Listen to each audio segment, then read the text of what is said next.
घर आकर मैंने दूसरी कार से वापस उस जगह जाकर मुआयना करने की सोची। मैंने उस जगह पर पुलिस की गाड़ियां देखी, हालांकि मुझे वो आदमी कहीं नहीं दिख रहा था। मैं वापस घर आ गया। अगले दिन जब मैं काम पे था तो मैंने एक आर्टिकल देखा। वो आर्टिकल एक आदमी के बारे में था जिसका पुलिस पीछा कर रही थी। वो सारे देश में ड्रग्स सप्लाई करता था। पुलिस काफ़ी दिनों से उसकी तलाश में थी। जब मैंने उस आदमी की मदद नहीं की तो उसने सड़क की दूसरी ओर से आ रही टैक्सी रुकवाकर उसके ड्राइवर को बाहर फेंक दिया और ख़ुद टैक्सी को चलाकर वहाँ से भाग गया। मैंने पुलिस को फ़ोन किया और पुलिस ने एक जासूस भिजवाकर मेरे कार से कुछ सुराग जुटाने की कोशिश की। मैंने कोर्ट में भी उस आदमी के खिलाफ गवाही दी। उस आदमी को 30 साल की सज़ा हुई और मेरे बयान का उसकी सज़ा से सीधा रिश्ता था। मैं अब भी कभी कभी सोचने लग जाता हूँ कि यदि मैंने अपनी कार के दरवाजे लॉक ना किए होते तो क्या मैं आज जिंदा होता। लगभग 10 साल पहले मैं अपने दोस्तों के साथ रोज़ खेलने जाती थी। एक दिन मैं वापस आने में काफ़ी लेट हो रही थी और मुझे पता था कि मेरे पापा मुझे खूब डांटेंगे। मेरी दो सहेलियां एक तरफ मुड़ गईं और मैंने ध्यान दिया कि हम लोग के थोड़े ही पीछे एक वैन लगातार हमारे पीछे चल रही थी। मेरा घर जब लगभग 5 से 10 मिनट की दूरी पर था और मैं अकेले चल रही थी, तब मैंने उस वैन को दोबारा देखा। वो वैन ठीक मेरे पास में आके रुकी और उसे चलाने वाली औरत मुझसे बोली कि वो अपने लड़के को ढूंढ रही है। वो मुझसे पूछने लगी कि क्या मैंने उसे कहीं देखा है। तब मैंने कहा कि नहीं। उसने फिर से डांट कर पूछा और मैंने फिर से नहीं बोला। वो मुझे डराने लगी और इसलिए मैंने उसे बिना उत्तर दिए ही वहाँ से चलना शुरू कर दिया। तभी मुझे उसकी कार में पीछे बैठे हुए आदमी की आवाज़ सुनाई दी। उसने कहा, जल्दी से उसे खींच लो। मैंने पीछे देखा और दौड़ना शुरू कर दिया। वो वैन भी तेज़ रफ्तार में मेरे पीछे दौड़ने लगी। मैं पीछे देखे बिना बस भागती चली गई। घर पहुंचते ही मैंने अपने पापा को सब बातें बताईं। उन्होंने पुलिस को फ़ोन किया और मैं अब बाहर बहुत कम जाती हूँ। बात 1997 की है। रात के 2 बज रहे थे और मैं एक घने सुनसान जंगल के रास्ते जा रहा था। रास्ता काफ़ी डरावना था और वहाँ काफ़ी अंधेरा था। उस रोड के दूसरी ओर मेरे दोस्त का घर था। मैंने वहीं पर अपनी कार पार्क की और तभी मुझे कुछ करीब से ही कुछ लोगों के हंसने की आवाज़ आई। वो हंसने की आवाज़ तेज़ हो रही थी और मुझे आभास हो रहा था कि मुझे उस वक्त उस जगह पर नहीं होना चाहिए था। मैंने जल्दी से कार ऑन की और मुझे हेडलाइट की रोशनी में पास वाले पेड़ की शाखा पर एक लड़की सफ़ेद कपड़े पहने हुए बैठी दिखी। मैं हैरान था। उसकी आंखें लाल थीं। उसके बाद उसने कुछ ऐसा किया जिसने मेरे होश उड़ा दिए। उसने खुद ही अपना पेट फाड़ा और अपनी आंतें निकाल लीं। मेरे डर की कोई सीमा ना रही। उल्टी दिशा में ही कार चलाते हुए मैं जल्दी से वहां से निकला। मेरे दोस्त ने मुझसे फ़ोन करके पूछा कि मैं कहाँ हूँ। मैंने उसे सब कुछ बताया और उसने मुझसे कहा कि मैं गलत पते पर गया था। जब मुझे कुछ लोग दिखे तो मैंने उनसे पूरी बात बताई। उन्होंने मुझे बताया कि कुछ साल पहले उस पेड़ की उसी शाखा से लटक कर एक लड़की ने आत्महत्या कर ली थी। मैं अब रात में बाहर ना जाने की ही कोशिश करता हूँ और ये खतरनाक हादसा मुझसे भुलाए नहीं भूलता। बात 5 साल पुरानी है। जब मैं 19 साल की थी, मैं एक ऑनलाइन वेबसाइट से सामान खरीद रही थी। मुझे बस उस आदमी से फ़ोन पे बात करनी थी और वो स्वेटर मुझे मिल जाता। कुछ देर बाद मुझे जो चाहिए था वो दिख गया। वो स्वेटर 300 रुपये का था। मैंने उसे खरीदने के बारे में सोचा, लेकिन उसे बेचने वाले ने व्यस्त होने का कारण बताकर मुझे रात 8 बजे मिलने को कहा। मुझे लगा कि शायद सच में वो व्यस्त होगा। मैंने उसे फ़ोन पर बताया कि मैं 8 बजे वहाँ पहुँच जाऊँगी। उसकी आवाज़ बहुत गंभीर थी। उसने दोबारा मुझे ठीक 8 बजे आने को कहा और मैं राज़ी हो गई। मैं वहाँ 7:58 पर पहुँच गई थी। पूरा स्टेशन खाली था। नवंबर की रात थी। ठंडी हवाएं चल रही थी।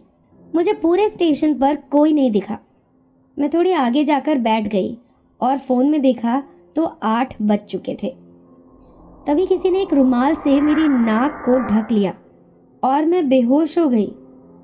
जब मैं उठी तो मैं एक वैन में थी और 4 लड़के मेरे आसपास बैठे हुए थे, मेरे हाथ बंधे हुए थे।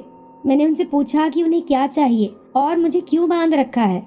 मेरी आंखों से आंसू बहने लगे। तब उनमें से एक आदमी ने मेरे मुंह को नोचते हुए कहा, पहली बार हमारे हाथ कोई सुंदर लड़की लगी है। मैं रोने लगी और चिल्लाने लगी। मैंने उनसे कहा कि मुझे जाने दो, प्लीज़ मुझे जाने दो। तभी मेरे पास वाले आदमी ने मेरा गला दबा दिया। मुझे लगा कि मैं मरने ही वाली हूँ, मगर एकदम अंत में उसने हाथ हटा लिया और मुझे वापस होश आया। वो वैन चलती जा रही थी। तभी एक चेक पॉइंट दिखा और मैं थोड़ी खुश हुई। मैंने देखा कि सामने एक पुलिस वाला वैन को चेक करने आ रहा है। तब मेरे बगल में बैठे हुए आदमी ने एक बंदूक निकाली और मेरे मुंह से चीख निकल गई। मैंने कहा, सर मुझे बचाइए, इनके पास बंदूक है। उस अफसर ने मेरी बात सुन ली और उसने तुरंत उस आदमी के हाथ से बंदूक छीन ली और कार के पहियों पर गोली मार दी। दूसरे पुलिस ऑफिसर ने मेरे बगल में बैठे हुए आदमी को सीधा सिर पर गोली मारी। मैंने अपनी ज़िंदगी में ऐसी कोई घटना नहीं देखी थी। उनमें से एक अफसर ने मुझे वैन से बाहर निकाला, लेकिन मैं बेहोश हो गई। अगली सुबह मैं एक हॉस्पिटल में थी। मेरे माता पिता भी वहीं थे। वो मुझसे पूरी बात सुनना चाहते थे और मैंने उन्हें सब कुछ सच सच बता दिया। लेकिन उन्हें बताते हुए मैं एक झटके से अचानक चिल्लाने लगी, बचाओ बचाओ। उस दिन के बाद से हर हफ्ते मुझे एक मनोवैज्ञानिक के पास जाना पड़ता था। मेरी हालत अब काफ़ी हद तक सुधर गई है, लेकिन मैं अब कोई भी सामान ऑनलाइन नहीं खरीदती। मेरा नाम मोहित है। मैं अब शहर के बीच में रहता हूँ, लेकिन पहले मैं एक पुराने घर में रहता था। वो घर बाहर से सदियों पुराना जरूर दिखता था, लेकिन अंदर से वो काफ़ी अच्छा घर था। लेकिन उस घर में कई मौतें हुई थी। मैं हमेशा से भूत प्रेतों को मानता था और उसके पीछे कारण भी थे। जैसे कि एक बार मैं अपनी माँ के साथ एक कमरे में बैठा हुआ था और हमने किचन में किसी आदमी के गिरने की आवाज़ सुनी। हमने प्लेट्स के भी गिरने और टूटने की आवाज़ सुनी, लेकिन जब हम वहाँ गए तो कुछ भी नहीं था और हमें तुरंत ही काफ़ी डर महसूस हुआ। कुछ साल बाद मैंने सपना देखा कि मैं अपनी माँ के साथ कहीं जा रहा था और तभी मेरे कान में किसी ने मेरा नाम कहा। मुझे ऐसा लगा जैसे कोई मेरी पीठ ठोक रहा हो और मैं तुरंत उठ गया। वहाँ कोई नहीं था। मैं उस बारे में ज़्यादा सोचे बिना दोबारा सोने चला गया। लेकिन उस रात के बाद मुझे वो सपना हर रात आने लगा। वो आवाज़ मुझे रोज़ ख़राब चीज़ें कहती थी। मेरा वो सपना हमेशा ऐसे ख़त्म होता था जैसे कोई मेरी पीठ ठोक रहा हो। एक दिन मेरी माँ मेरे साथ बैठी हुई थी। मैंने उन्हें अपने सपने के बारे में बताया। माँ मुझसे बोली कि एक बार उन्हें अपने दोस्त की किसी बात पर गुस्सा आ गई और उन्होंने उसे एक आदमी की आवाज़ में डांटा था, लेकिन बाद में उन्हें उस घटना के बारे में कुछ भी याद नहीं था। माँ से सुनी हुई आवाज़ और सपने में सुनी हुई आवाज़ एक जैसी थी। मुझे पता लग गया था कि वो उसी भूत की आवाज़ रही होगी। 2017 में मेरी माँ उसी कमरे में मर गई जिसमें मुझे बुरे सपने आते थे। मैंने उसके बाद वो घर जल्दी ही छोड़ दिया, लेकिन उस घर ने मेरा भूतों में विश्वास और भी मजबूत कर दिया और मैं अभी भी भूतों के होने में यकीन रखता हूँ।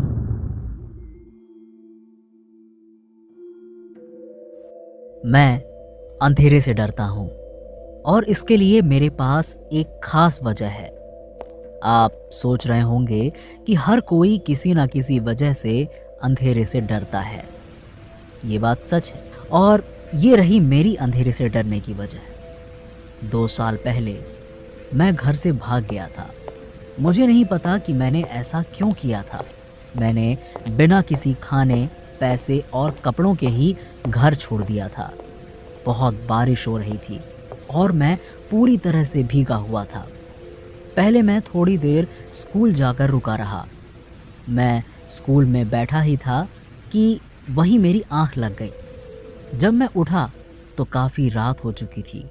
मेरे पास कोई घड़ी भी नहीं थी, इसलिए मुझे लगा कि रात के 12 बज रहे होंगे। मुझे बहुत भूख लगी हुई थी और मुझे घर जाने का बहुत मन कर रहा था, लेकिन मैं खड़े होते ही रुक गया। मुझे दूर सड़क की स्ट्रीट लाइट की रोशनी में कुछ दिखा। थोड़ी आगे गली में एक लंबा आदमी खड़ा हुआ था। उसने एक काली कोट पहन रखी थी। उसका चेहरा बिल्कुल नहीं दिख रहा था। पहले मुझे लगा कि वो शायद मेरे पापा होंगे, लेकिन मैं खुद को किसी मुसीबत में नहीं डालना चाहता था, इसलिए मैं वहीं झाड़ियों में छुपा रहा। वो आदमी वहीं वैसे ही लगभग आधे घंटे तक खड़ा रहा और फिर उसने उस गली की स्ट्रीट लाइट की रोशनी में ही अपनी जेब से कुछ निकाला। थोड़ी देर बाद मुझे दिखा कि वो तो एक चाकू था और फिर उसने झाड़ियों की ओर आते हुए मेरी ओर दौड़ना शुरू कर दिया। मैं तुरंत झाड़ियों से निकलकर भागने लगा। पीछे देखे बिना मैं भागते भागते सीधे घर आ पहुंचा। इस तरह मैं तो बच गया, लेकिन वो आदमी मुझे आज भी डराता है। मैं भगवान का शुक्रिया अदा करता हूँ कि उस रात मेरी आँख खुल गई थी। मुझे इस हादसे से इतना ज़्यादा डर लग गया कि अब भी मैं सोते वक्त अपने कमरे की लाइट्स ऑन रखता हूँ, क्योंकि मुझे लगा करता है अगर किसी दिन मैं लाइट्स ऑफ करके सोया तो वो आदमी आकर मुझे मार देगा। मेरा नाम आदिल है और ये एक सच्ची कहानी है। हालांकि पुलिस अब उस आदमी को पकड़ चुकी है और वो अब जेल में है। तब मैं 14 साल का था और हिस्ट्री की क्लास में बैठा बोर हो रहा था। मेरे बगल में बैठे दोस्त नील ने मुझे शनिवार को अपने यहाँ आने के लिए कहा, क्योंकि उसके माता पिता कुछ काम से बाहर जा रहे थे। मुझे ये सुनकर बहुत खुशी हुई, क्योंकि हम दोनों पहले भी एक दूसरे के घर पर रुक चुके थे और इसलिए मैं उसके यहाँ जाने के लिए काफ़ी उत्साहित था। शनिवार आया और मैं अपने सारे सामान को अपने बैग में रखकर, जिनमें से एक काली मिर्च का पाउडर भी था, अपने दोस्त के यहाँ जाने के लिए निकल पड़ा। जब नील ने दरवाज़ा खोला तो वो बहुत परेशान नज़र आ रहा था। मैंने अंदर आते ही दरवाज़ा बंद किया और उसको और बेचैन होते हुए देखा। मैंने उससे पूछा कि सब कुछ ठीक तो है? वो बोला, हाँ सब कुछ ठीक है। मैंने उसको खुश करने के लिए अपने बैग से गेम निकाले और उसको खेलने के लिए बुलाया। कुछ ही देर बाद मुझे एहसास हुआ कि उसका खेलने में बिल्कुल मन नहीं लग रहा था। मैंने टीवी बंद कर दी और उससे पूछा कि आखिर बात क्या है। तब जाकर उसने मुझसे कहा, मुझे तुम्हारी मदद चाहिए।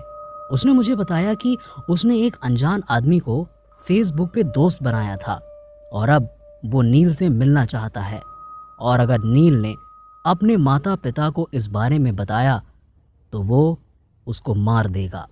इसलिए नील ने उसे अपने घर आज रात 8 बजे बुलाया हुआ था और 8 बजने में सिर्फ 5 मिनट बचे थे। वो काफ़ी डरा हुआ था और उसने मुझे भी अपने साथ आने को कहा। मुझे तो काफ़ी गुस्सा आ रहा था जब मुझे एहसास हुआ कि उसने मुझे इसलिए यहाँ पर बुलाया है। उसने उस आदमी को अपना पता दिया, इस बात पर भी मुझे गुस्सा आ रहा था, लेकिन मैंने उसकी मुसीबत समझी और उसका साथ देने का सोचा। मैं मिर्च पाउडर वाला डिब्बा लिए हुए सोफे पर बैठा था। दरवाजे की घंटी बजी। मैं उम्मीद कर रहा था कि वो थोड़ी देर में शायद चला जाएगा, लेकिन मुझे कुछ देर में आभास हुआ कि वो तो दरवाज़ा तोड़कर किसी तरह अंदर आने की कोशिश में लगा हुआ है। मैं नील के साथ जल्दी से किचन के अंदर भागा और बाहर दरवाजे के टूटने की आवाज़ सुनी। किचन की लाइट्स बंद थी और हम फ्रिज के बगल में छुपे हुए थे। वो आदमी गहरी आवाज़ में बोला, नील। हम डरे हुए थे। उसने दोबारा बोला, नील तुम कहाँ हो? मैं तुम्हें मारने जा रहा हूँ। मुझे एक तरकीब सूझी। मैंने फ्रिज के पीछे से नील को धक्का दिया और जैसे ही उस आदमी ने वो आवाज़ सुनी, वो हंसकर उसकी तरफ आने लगा और जैसे ही वो फ्रिज के करीब आया, मैंने उसके ऊपर पूरा मिर्च पाउडर छिड़क दिया। दर्द के मारे वो चिल्लाने लगा। मैंने बगल से ही एक बर्तन उठाया और उसके सर पर दे मारा। वो बेहोश हो गया। उसने एक नीली कोट पहनी हुई थी। हमने पुलिस को फ़ोन किया और हमें पता चला कि पुलिस काफ़ी वक्त से उस आदमी की तलाश में थी। पुलिस ने उसके पास से एक बैग जब्त किया और उस बैग से कई सारे यंत्र निकले। अच्छी बात तो ये है कि उस आदमी ने कभी किसी की जान नहीं ली थी। और अब जाकर मुझे एहसास होता है कि नील ने मुझे उस रात बुलाकर बहुत सही काम किया था।